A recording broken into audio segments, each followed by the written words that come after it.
Quiero que veamos dos versículos en esta carta que escribe el apóstol Pablo aquí.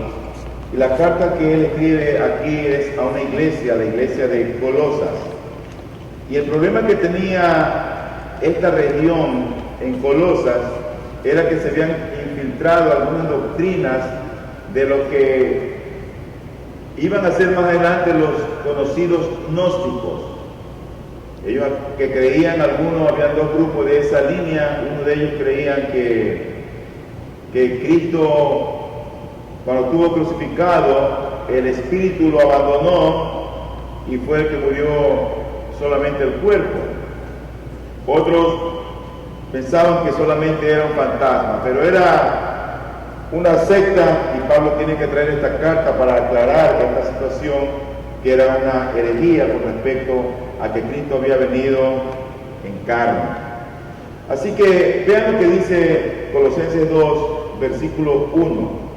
Dice allí: porque quiero que sepáis que gran lucha tengo por vosotros y por los que están en la Odisea. Esa es una región cercana a Colosas. Y él está preocupado porque no lo habían visto. No lo conocían a Pablo. Y dice: y por todos los que no me han visto en persona. Ahí estaba ese grupo de personas que desconocían quién era Pablo. Pero quiero que vean aquí que habían dos iglesias. La una, la iglesia de Colosas, y la otra, la iglesia de la Odisea. Eran dos iglesias diferentes. No era la misma iglesia. Vamos al capítulo 4, al versículo número 12. Y aquí habla de un hermano llamado Epafras, o Epafras. Dice que es uno de vosotros, siervo de Jesucristo. Dice: os envía saludos, siempre esforzándose intensamente a favor vuestro en sus oraciones. Está hablando a la iglesia de Colosas.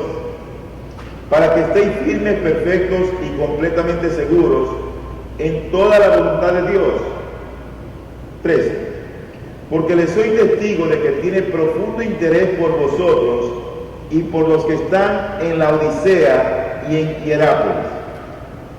Ahí había un grupo de hermanos en otra región cercana, Hierápolis. Pero ya son tres grupos diferentes. La carta es enviada para la iglesia de Colosas, pero Pablo aprovecha la ocasión para mencionar a esta iglesia que estaba cercana, que era la iglesia de la Odisea, y para el grupo de hermanos que era Hierápolis. Ahora, cuando nosotros vemos la Biblia en su contexto, siempre nos preguntamos: ¿y qué pasó con la iglesia de la Odisea? ¿Qué pasó con esos hermanos? Bueno, la Biblia nos describe qué pasó con eso. Entonces vamos a ir al libro de Apocalipsis y vamos a leer el último mensaje que Dios escribe a las iglesias en Asia.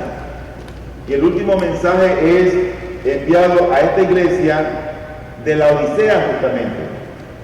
Y es la peor iglesia de todas. La peor iglesia de todas. Es la peor exhortación dentro de las 7 iglesias de Asia a las cuales el Señor recrimina. Esta es la peor. Pero ustedes vean el contexto del cual venía. Era una iglesia por la cual el apóstol Pablo estaba interesado. Epafras estaba interesado. Había allí un grupo de creyentes. Pero esos creyentes de un momento a otro dejaron de ser fieles. La Biblia dice esto claramente: el que piensa estar firme, mire que no caiga.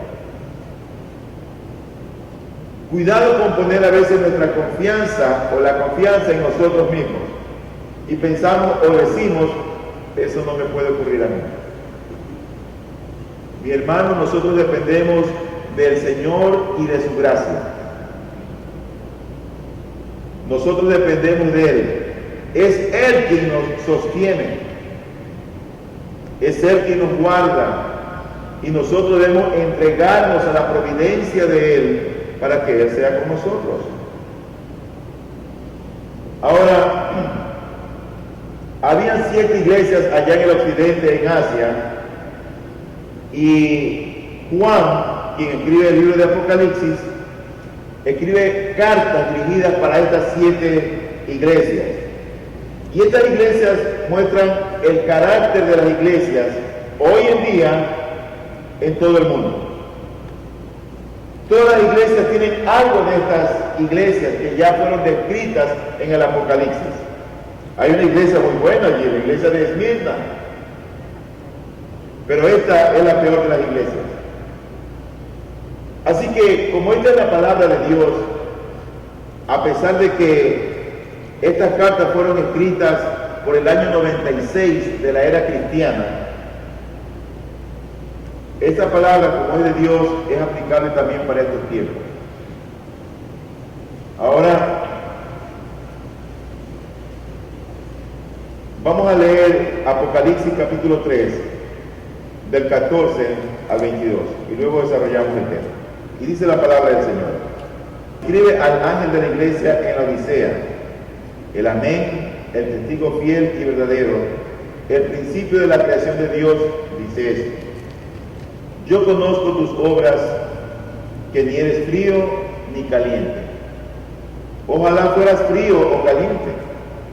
Así, puesto que eres tibio y no frío ni caliente, te vomitaré de mi boca. Porque dices: soy rico, me he enriquecido y de nada tengo necesidad. Y no sabes que eres un miserable y digno de lástima y pobre, ciego y desnudo.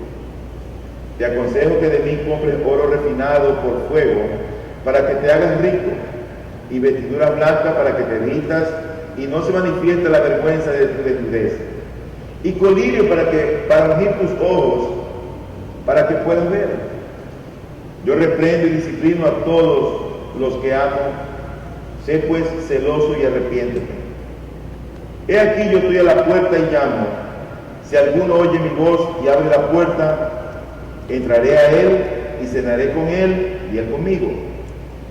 Al vencedor le concederé sentarse conmigo en mi trono, como yo también vencí y me senté con mi Padre en su trono. El que tiene oído, oiga lo que el Espíritu dice a la iglesia. ¿Qué era la Odisea? La Odisea, bueno, era una ciudad que estaba situada en un lugar de alguna manera muy privilegiado. Estaba situado cerca de aguas termales.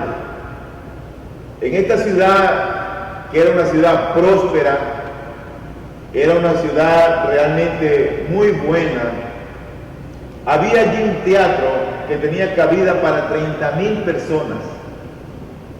Había un estadio, había un gimnasio equipado con baño. Era una ciudad realmente de ricos, de gente trabajadora, de banqueros. Era una ciudad próspera. Era una ciudad con capacidad industrial. Esta ciudad fue destruida por un terremoto en el año 35, antes de que esta carta fuera escrita. Y esta gente de ahí de la Odisea no aceptaron ayuda de Roma. En su orgullo ellos dijeron: nosotros podemos levantarnos, vamos a levantar la ciudad. Y así lo hicieron. Ellos levantaron la ciudad nuevamente. La industria principal era la fábrica de tela de lana. Y allí había una escuela famosa de medicina que había descubierto un colirio que era eficaz para la debilidad ocular. Había una escuela famosa de medicina. Pero esta ciudad fue destruida nuevamente por el año 75, y luego fue escrita la carta para la Odisea. Y después que fue destruida por otro segundo terremoto, la ciudad quedó en ruinas y no la volvieron a levantar. El versículo número 14 dice, y escribe el ángel de la iglesia en la Odisea, y dice el amén, el testigo fiel y verdadero. El principio de la creación de Dios dice esto. Al decir dice esto, significa que es alguien quien está hablando. ¿Quién es el que está diciendo esto? O en otras palabras, ¿quién es ese amén? ¿Quién es ese testigo fiel y verdadero? ¿Quién es ese principio de la creación de Dios? Bueno, sin lugar a dudas, que la Biblia hace referencia ahí a nuestro Señor Jesucristo. Cristo aquí es el amén. Él es el testigo fiel, el testigo veraz. Él es el principio de la creación. ¿Por qué es el amén? Porque, bueno, la palabra amén, ustedes saben, o quiere decir así sea, o así es. Con los paganos, con los impíos, nosotros podemos hacer algo. Podemos evangelizarlos, hasta podemos tolerar que digan no quiero que me hable el Señor, porque son impíos. Pero con alguien que dice ser cristiano y tiene una actitud como los de la Odisea, no es fácil. Porque ellos dicen ser cristianos. Y ahí no podemos hacer nada. Dice el versículo 14 y 15. El amén, o sea, Cristo, el testigo fiel y verdadero, el principio de la creación de Dios, dice esto. ¿Y qué es lo que le dice? Yo conozco tus obras, que ni eres frío ni caliente. Ojalá fuera frío o caliente. ¿Quiénes son los fríos? Bueno, los fríos es el hombre natural. Es aquel que no le ha nacido el Evangelio. Es aquel que está vivo pero está muerto, espiritualmente hablando. Como lo dice Primera de Corintios. ¿Tú has visto un muerto? ¿Tú has tocado un muerto? Yo he tocado siempre muertos. No porque trabajo en el cementerio, sino porque los he tocado. Y siempre un muerto es frío. Tú lo tocas y están helados. Le tocas el dedo y cualquier parte que le toques es algo frío. ¿Quiénes son ahora los tibios? Bueno, el tibio, realmente tú no sabes a veces si la cosa es tan tibia. No, calienta un poquito más la comida, como que sabe mal.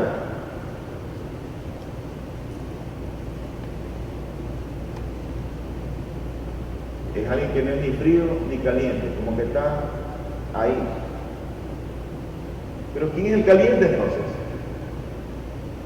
Es aquel que está ardiendo por el amor de Cristo. Es aquel que está ardiente de la justificación, de la gracia, de la fe en Cristo. Ese es el caliente. Ese es el cristiano genuino.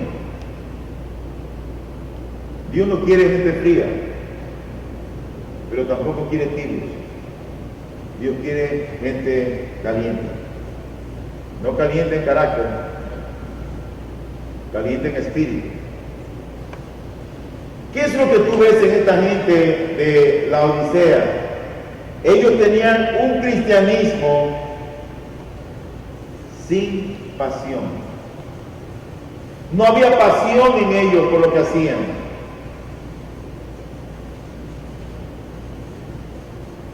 Esos eran los destinatarios. Así que el Señor, que todos lo conocen, empieza a reprender a estos hermanos, a esta iglesia. Mira que el mensaje es para una iglesia. El mensaje no es para gente impía. El mensaje es para una iglesia.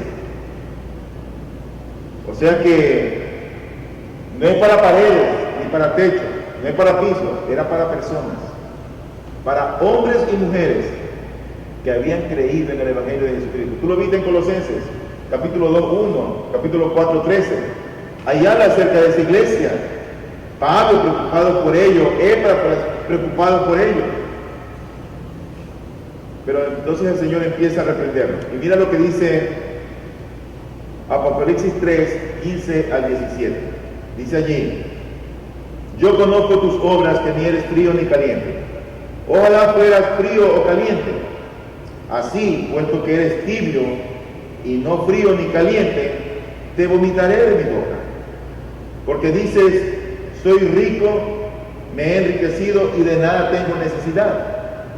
Y no sabes que eres un miserable y digno de lástima y pobre, ciego y desnudo. Qué tremenda reprensión de Dios. Esta gente que pensaba que estaba bien,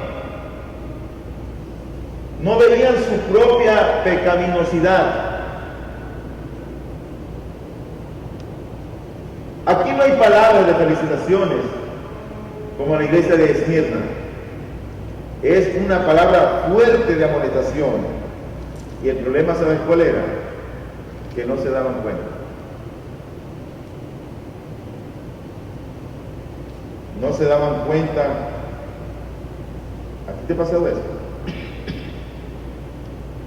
A mí me ha pasado eso, que a veces yo doy gracias a Dios cuando tenemos a alguien que nos amonesta, que está cerca de nosotros, y esa persona debe ser siempre nuestro cónyuge.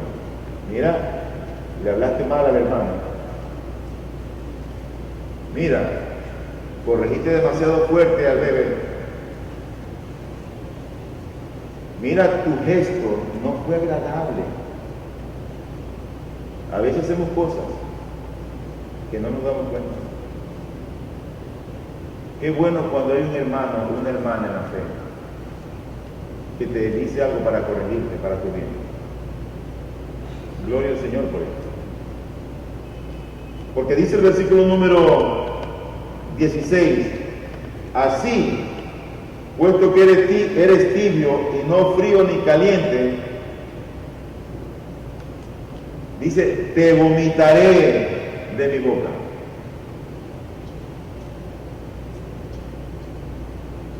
No es que te voy a vomitar, no es que intentaré vomitarte. Él lo dice con es una declaración categórica: te vomitaré. Él estaba asqueado de este cristianismo que llevaba a esa gente en esa iglesia. La religión de ellos, en otras palabras, era una simulación, era un fingimiento, era una hipocresía.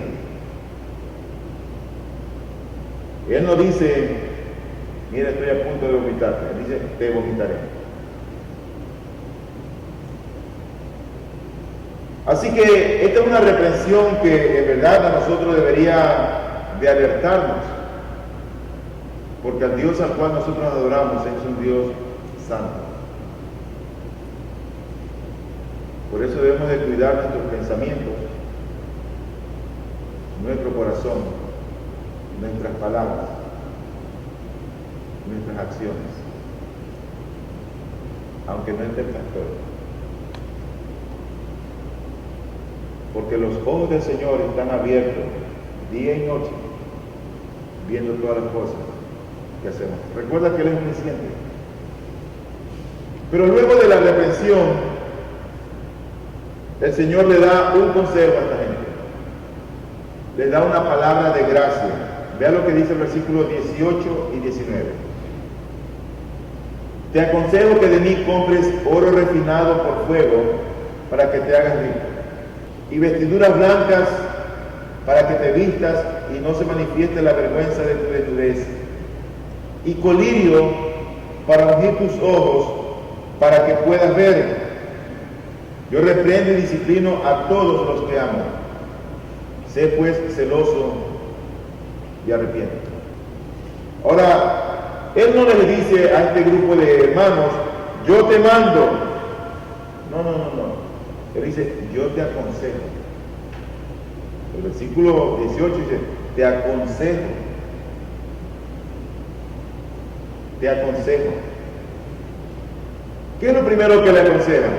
Dice, que de mí compres oro refinado por fuego para que te hagas rico.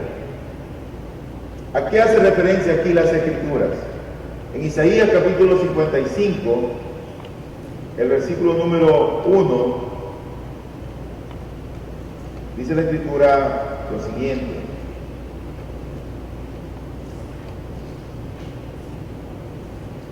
todos los sedientos, venid a las aguas, y los que no tenéis dinero, venid, comprad y comed. Venid, comprad vino y leche. Y dice allí, sin dinero y sin costo alguno. ¿Cómo que tú puedes comprar algo sin costo alguno? Bueno, porque la salvación es un regalo.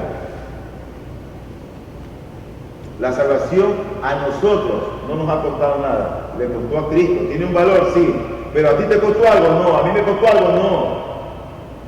Eso le costó a Dios. ¿Qué le costó a Dios? La vida de su propio Hijo, Jesucristo. Dio su vida por nosotros. Tuvo un valor, un alto valor, pero a mí no me costó nada. Ven y compra, ven sin precio, sin valor, sin dinero, ven y compra. Esa es la invitación que hace el Señor a esta gente. Es como decirle, vuélvete a mí, ven a mí. Te aconsejo que de mí compres oro refinado por fuego, para que te hagas rico.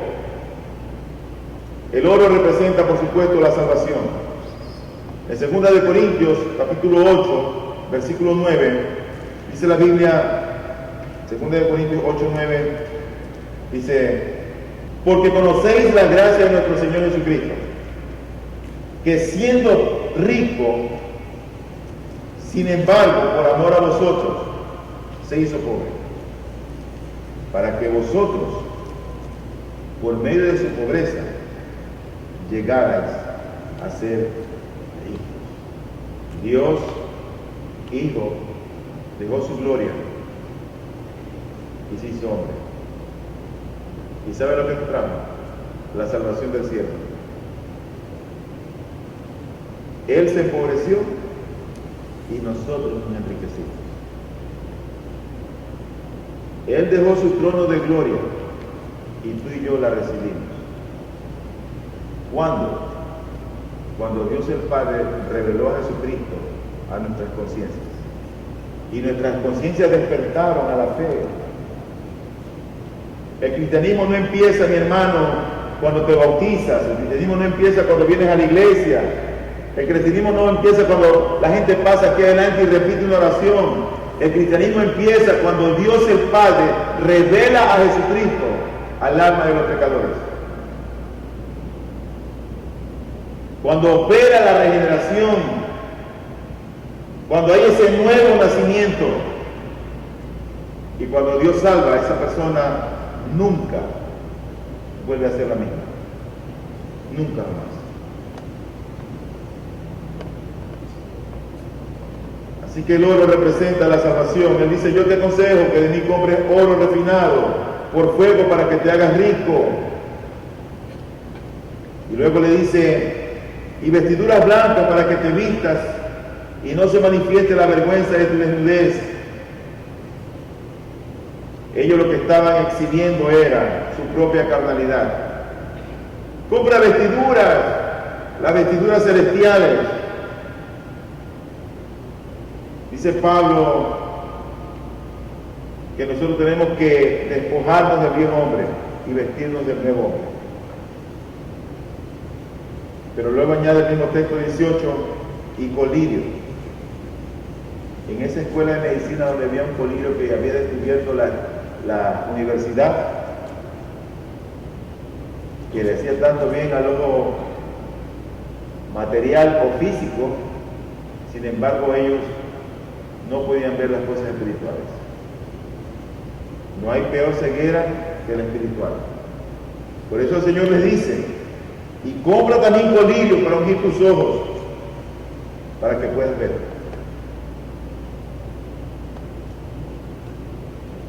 Luego dice el versículo 19, yo reprendo y disciplino, a todos los que aman. Qué precioso esto, mi hermano. Mira, si esta es una palabra de exhortación para tu propia vida, tómalo como parte del amor de Dios. Porque el texto nos dice, yo reprendo y disciplino a todos los que aman. ¿Sabes cuál es el mensaje que hay hoy día en las iglesias? Todo está bien, tú vas a tener éxito, vas a tener prosperidad, Dios te va a bendecir, Dios te va a engrandecer, te va a ir bien en los negocios. Ese es el mensaje de estímulo que hay. Que se ha confundido la predicación con un mensaje de motivación, y la gente lo que sale motivada, salen grandes, gigantes, y cuando vuelven a casa o están en el mundo, son los mismos pecadores de siempre.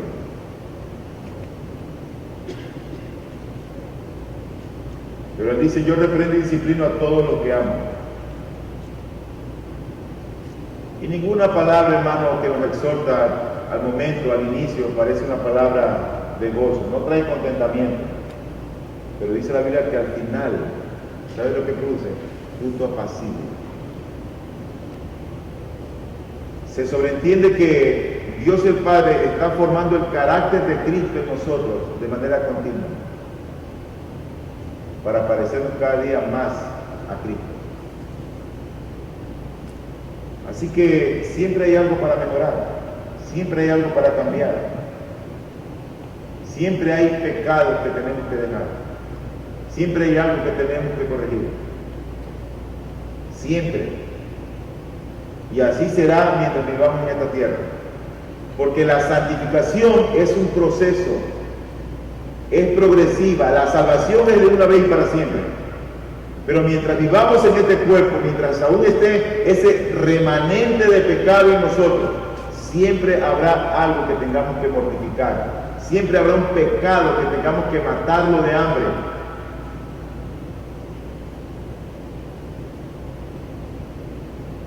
Porque todavía no lo hemos alcanzado, todavía no estamos en el cielo. El apóstol Pablo decía, el mal que no quiero hacer, ese hago. Y el bien que quiero hacer, ese no hago. Y cuando él se dio cuenta que en su interior había una lucha,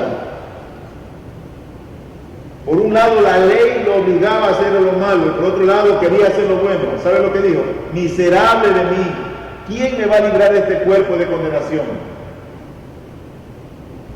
Finalmente,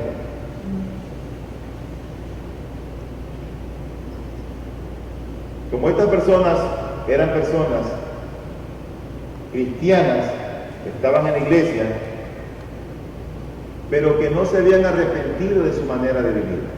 Esta es una carta a una iglesia. Eran creyentes.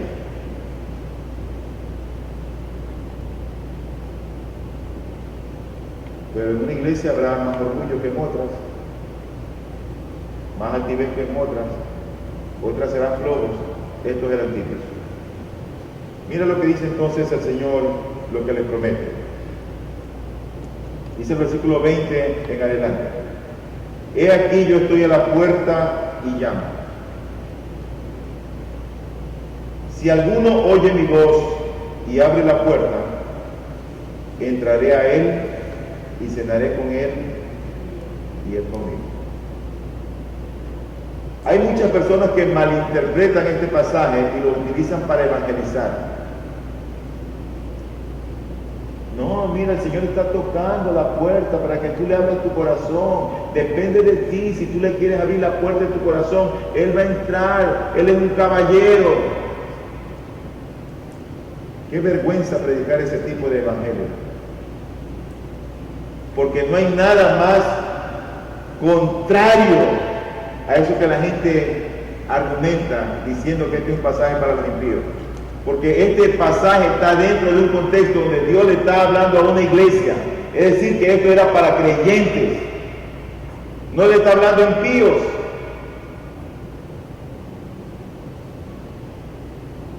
Él estaba a la puerta del corazón de esos creyentes, no del impío. ¿Cuántas veces yo la verdad que me horrorizaba cada vez que oía Él es un caballero. ¿Qué caballero es Dios? Dios es Dios. Él no le está pidiendo ahí, mira, tienes que regenerarte, tienes que nacer de nuevo. No, no, no, no. Lo que ellos tenían es que arrepentirse. Por lo tanto, esta gente no se había arrepentido, pero estaban en la iglesia muy cómodos, es decir, no se incomodaban con el pecado. Quiera Dios, mis hermanos, que eso nunca pase con nosotros, sino que tú y yo seamos sensibles a la voz del Espíritu de Dios. Que cuando tú oigas la palabra del Señor predicada desde este púlpito, tú puedas decir, Dios me habló hoy, y yo le doy gracias al Señor. Finalmente, en su promesa, el Señor dice, versículo 21, al vencedor le concederé sentarse conmigo en mi trono, como yo también vencí y me senté con mi Padre en su trono. Es decir, aquel que abrió la puerta al Señor, aquel que se arrepintió, aquel que consideró su camino, a ese que Dios le promete, mira, si tú haces eso, tú eres un vencedor, y te prometo, te concederé sentarte conmigo en mi trono, como yo también vencí y me senté con mi Padre en su trono. Está hablando de las riquezas espirituales, porque nosotros somos coherederos con Cristo. Y luego el Señor dice, el que tiene oído, oiga lo que el Espíritu dice a las iglesias. ¿Qué oigo? Tenemos que oír la voz de Dios. Que Dios nos ayude, hermanos, no solamente a usar el colirio espiritual del cielo para poder ver lo que Dios nos quiera revelar en nuestras propias vidas, sino que también usar un colirio que pueda destapar nuestros oídos para oír su voz.